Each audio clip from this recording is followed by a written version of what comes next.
बहुतेरी press conferences हमने national strategy को लेके की हैं। आज हम बिल्कुल एक राजनीतिक विषय को लेके आपके सामने आए हैं।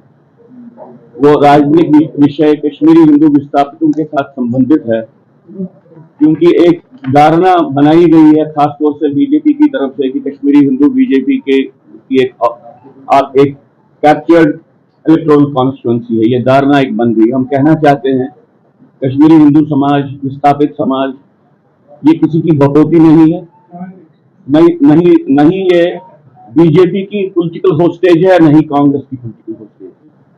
हमने पिछली प्रेस कॉन्फ्रेंसेस में भाजपा सरकार की सिक्योरिटी पॉलिसी को लेकर बहुत कहा है। आज हम इस विषय को क्लियर करना चाहते हैं कि हम नहीं समझते हैं कि भाजपा सरकार के आने के बाद कश्मीरी हिंदू विस्थापित की परिस्थिति किसी भी सूरत में कहीं पे बदली है। कोई भी ऐसा विषय जो उनसे संबंधित हो, चाहे वो उनकी सुरक्षा का सुरक्षा के साथ संबंध हो या उनकी बहबूदी के साथ संबंध हो, वहां पे भारत सरकार ने, भाजपा सरकार ने और यहाँ पे जो भाजपा की लीडरशिप है, उन्होंने बिल्कुल कुछ नहीं किया। न तो नौकरियों के संबंध में, न तो रिलीफ के संबंध में, न तो कोई ऐसा विषय जो सुरक्षा से संबंधित है उसके विषय में उन्होंने कुछ किया। मैं आपको ये कहना चाहता हूं कि एक भ्रांति है कि प्राइम मिनिस्टर्स एम्प्लॉयमेंट पैकेज को इन्होंने इंप्लीमेंट किया। पहली बात, जिसको प्राइम मिनिस्टर्स एम्प्लॉयमेंट पैकेज कहते हैं वो पुरानी सरकारों ने शुरू किया। वो भाजपा की कोई बपोती नहीं। भाजपा उसको इवन पूरी तरह से इंप्लीमेंट करने में अभी तक भी असफल रही है। दूसरी बात, वो कोई एम्प्लॉयमेंट पैकेज नहीं है, एक किस्म से बंधुआ मजदूरों को तैयार करने की एक पॉलिसी थी।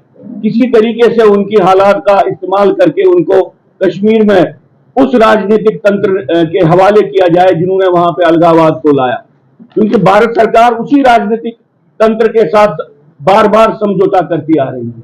ये लोग, न तो इनको पेंशन की कोई सुविधा है, न तो इनको ट्रांसफर की कोई सुविधा है ऐसे एम्प्लॉइज की, और न तो इनमें इनको कोई कैरियर प्रमोशन की सुविधा है।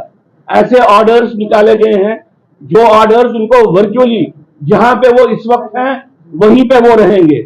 तो मैं समझता हूं कि टोटलिटी में एम्प्लॉयमेंट पॉलिसी नहीं है, बंधुआ मजदूरों की पॉलिसी है। किसी तरह से उनको वहां पे कश्मीर के राजनीतिक तंत्र के हवाले करने की एक पॉलिसी है।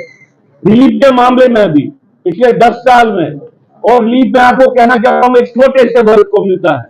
जो कश्मीर से हिंदू समाज विस्थापित हो गया उसमें से एक स्मॉल परसेंटेज जो कैंपों में प्रमुखता से जाती है उनको रिलीफ मिलता है।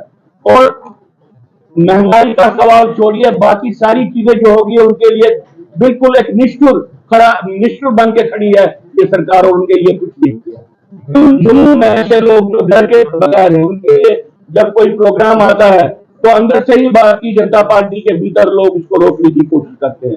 जो ये भ्रम है कि भारतीय जनता पार्टी बहुत जबरदस्त कश्मीरी हिंदुओं के लिए कर रही है, हम कश्मीरी हिंदुओं का ये एहसास बिल्कुल नहीं है।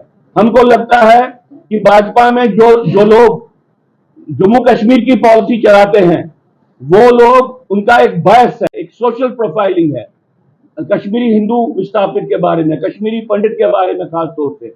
और ये जो ये बहस है ये दिन ब दिन घना होता जा रहा है। जब से इनके प्रमुख आए हैं अरुण कुमार जैसे लोग, तब से यहाँ पे जम्मू कश्मीर में ही जो हिंदू संबंधित जो भी विषय हैं वो विषय पीछे चले गए हैं, और ये बिल्कुल एक लीगल तरीके से किया गया। बहुत से लोगों के वोट, उनकी जो कॉन्स्टिट्यूएंसी बदल दी गई उनके पूछने के बगैर, प्राइवेट लोगों को डिप्लॉय किया गया। भाजपा सरकार कहीं पर समझती है कि ये एक कैप्चर्ड इलेक्टोरल कॉन्स्टिट्यूएंसी है, उनके जेब में है, और जब भी जहां पर भी उनको जरूरत पड़े वो इसका इस्तेमाल करें। वो हिंदू है, जम्मू के हिंदू के साथ भी विश्वासघात हुआ और कश्मीर के हिंदू के साथ भी विश्वासघात हो रहा है। हम समझते हैं कि शायद नई सरकार इन विषयों को अपने संज्ञान में ले ले, क्योंकि उनको जानना चाहिए कि पुराने इलेक्शन में एकदम से जो पार्लियामेंट्री इलेक्शन 20% वोट बीजेपी का कम हो गया है, और ये समझ के हम उनके सामने बात को चेता रहे हैं कि भाई हम लोग, आप जो भी विश्वासघात कर रहे हैं उसको समझ रहे हैं। बहुत बार हम राष्ट्रीय हित को ध्यान में रख के चुप करके बैठते हैं, लेकिन अब आने वाले समय में एक एक्टिव पॉलिटिकल कंटेस्टेशन होगी बीजेपी की पॉलिसीज की। बस ये कह के मैं अपना निवेदन समाप्त